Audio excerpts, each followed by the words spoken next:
So let's proceed with the second set of the revision question. Still our December 2023 entrepreneurship and education. So number 11, which of the following is a benefit of debt financing to an entrepreneur? Remember we had talked about two types of financing when it comes to entrepreneurship. We had discussed about debt financing and equity financing.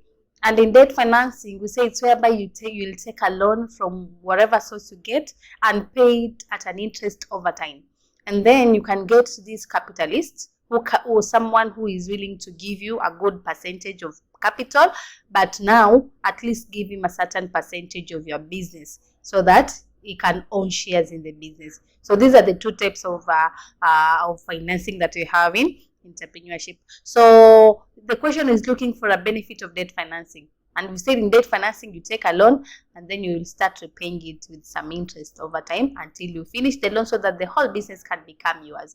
So that means with debt financing there will be no relinquishment of ownership. There is no way you'll give a certain percentage like how you do it in equity financing. So the business will be fully yours so long as you pay the loan well until the loan is completed, and then you will have the business fully yours. And like in the case of equity financing, whereby somebody gives you capital and then in return give him a certain percentage of the business as a way of paying him or her. So letter C becomes our answer. And then you have number 12, identify a benefit of preparing a business plan. A business plan will always help you to deal with uncertainties. B is our answer, because you plan for the future. You don't plan for yesterday. You plan for what is about to come. So that means in case of anything that comes across and you plan for it, then at least you know how to maneuver and basically get the best out of it. So a business plan will always help you to deal with uncertainties. And then you have number 13, what term describes the process of managing profitable customer relationships? It's marketing. Profitable customer relationships, meaning you give the customers all they want, and also you satisfy the needs and wants of the customers, you get your profit, because once the customers buy from you, you get the profit, and once they buy from you, they expect to have customer satisfaction, and that is how you have a profitable customer relationship, because you are happy, you're getting your profit. On the other hand, the customer is happy, his needs or her wants are being fully met. And then we have number 14, how could a receiver overcome barriers to oral communication? How could a receiver overcome barriers to oral communication? Oral communication is the one that is done verbal by use of words. So he can only do that through seeking clarification. If you've not understood what the person has said, if you've not understood what the sender has said, basically clarify. Either pardon, what did you say, or maybe just have a repeat on what you said. And that is how you're going to overcome such barriers.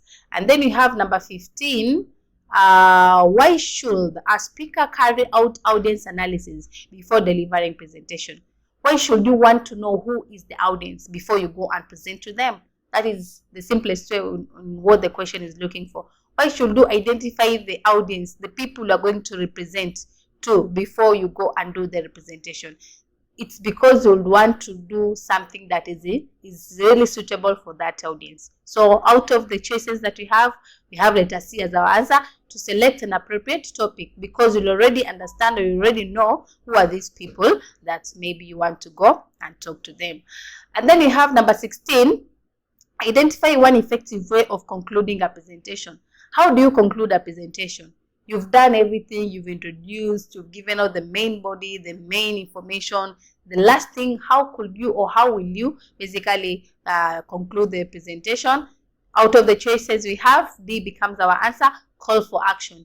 You can either ask those people to go and research on a certain book, or give those people a certain link to go and refer from there so that they can conclude, or basically any kind of an action that will make that presentation to be concluded. So call for an action, that is also an effective way of concluding a presentation. We have number 17, what could the display of appropriate posture communicate during an interview? You have gone to an interview, you've attended an interview, and you are sitting very, very upright, very well, very comfortable. You are not like looking like you are shaking or maybe like nervous. That will communicate a lot about you towards the interviewers. So that can only tell them that indeed you are well prepared and you are very confident about the interview that is about to happen. So A becomes our answer. Number 18, which of the following, sorry for that, my machine is misbehaving. Which of the following is the purpose of holding a staff meeting? Why do people hold staff meeting? Definitely to give updates. If there's anything that has come up and you need the employees within the organization to know what is going on. So people do, or people hold meetings for purposes of giving updates. So letter D becomes our answer. And then number 19, identify a common role played by both the chairperson and secretary of a meeting.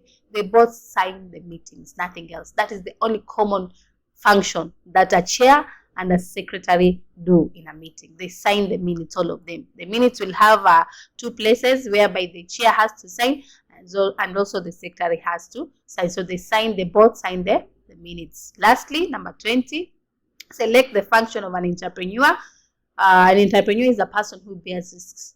That is B. Our answer becomes letter B. An entrepreneur is anybody who is ready, willing, and bold to take risks and basically get something good out of taking that risk. So that is our revision session. I thank you, and let's meet in our next session.